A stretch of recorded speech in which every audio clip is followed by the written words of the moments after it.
I don't have vascular Ehlers-Danlos, vEDS. My 24-year-old daughter has vEDS, and we found out that she had vEDS back in 2004. She was only 10, and we were lucky and blessed to have a doctor find this because she didn't really have any events happening. What happened is when she was born early, 6 weeks early, and now I'm finding out that that's a big thing, that a lot of them are born early because the placenta that we have carries all of their DNA. So since they're so fragile, the placenta is going to be fragile. So my placenta ruptured early, so she was 6 weeks early.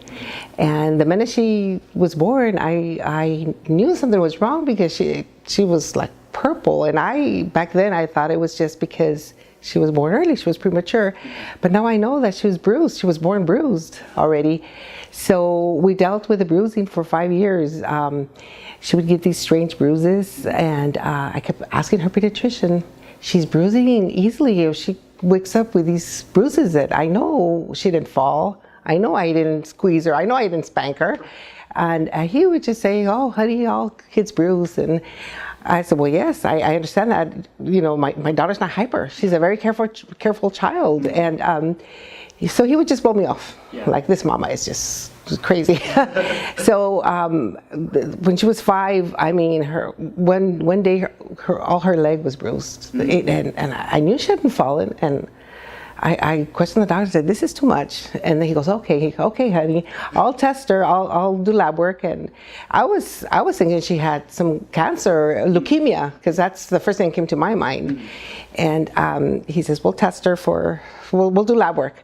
And sent us for lab work. Of course, the lab work came back abnormal. The oncologist diagnosed her with von Willebrand's disease, which is a blood clotting disorder, and that's very common. A lot of people have that, and it's not life-threatening. The only thing is that we have to be aware is that if she ever had surgery, we would have to give her medicine so she wouldn't bleed to death. So I was okay with that. I was okay with that. So for 5 years, he would see her like every 6 months just to follow up. But she had the mild version of that, so it wasn't bad. But in those 5 years, I saw things that were happening to her. She would fall and cut herself. I mean, and the bruising was terrible. It was just getting worse and worse. And with von Willebrand's, you bruise easily too. So I just attributed that to the von Willebrand's. And then she would get a lot of leg pain, and we would go walking and she didn't want to walk, and I thought she was just being spoiled, like she didn't want to walk. And I told the doctor, does this von Willebrand's cause leg pain? He goes, well, no.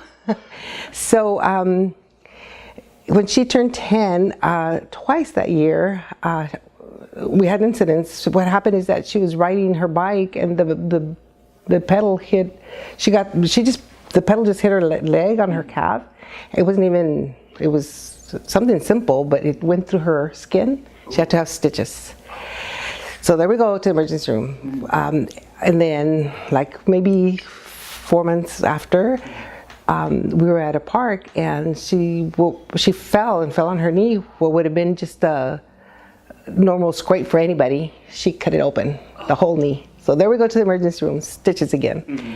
And I told her hematologist at one of the visits, I said, you know, I don't think she has this von Willebrand's, because I think that if she fell and opened her skin, she would have bled a lot. I said, we didn't have to give her any medication, because she had medication for the bleeding, in case she bloody noses, whatever.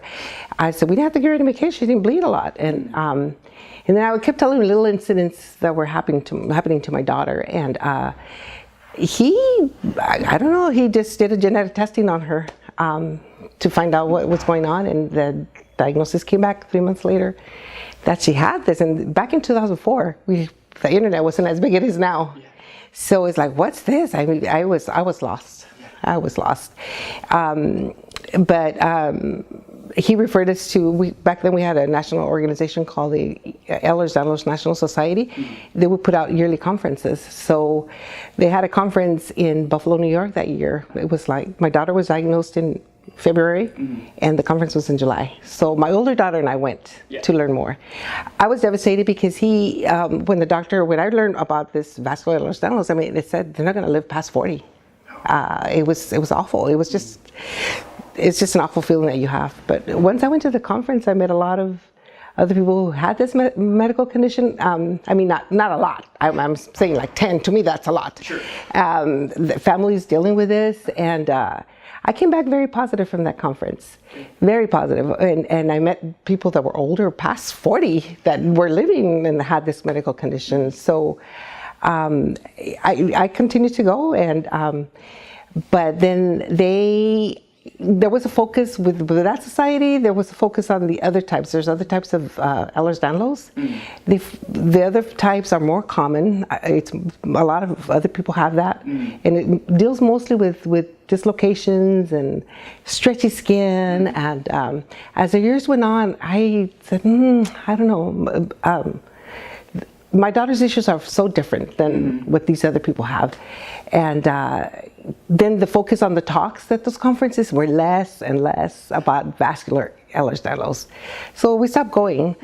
So now with Ryan's Challenge, when they started this Ryan's Challenge, this is great because it's focusing on the vascular Ehlers-Danlos. And I am so glad that they're doing this. It's going to help raise awareness because even the medical community, we live in El Paso, Texas, and I have to educate the doctors on the vascular type because right away they hear Ehlers-Danlos and they want to stretch my daughter's skin. They want to see how hypermobile she is. Can you do tricks? And I say, no, not her type. Her type doesn't do any of that. This is the most, the one she has is very life-threatening, and it deals more with the arteries and the intestines, and so they don't get it. So I'm hoping Ryan's Challenge is going to help us raise awareness, mainly amongst the medical community also, because we really, really need that.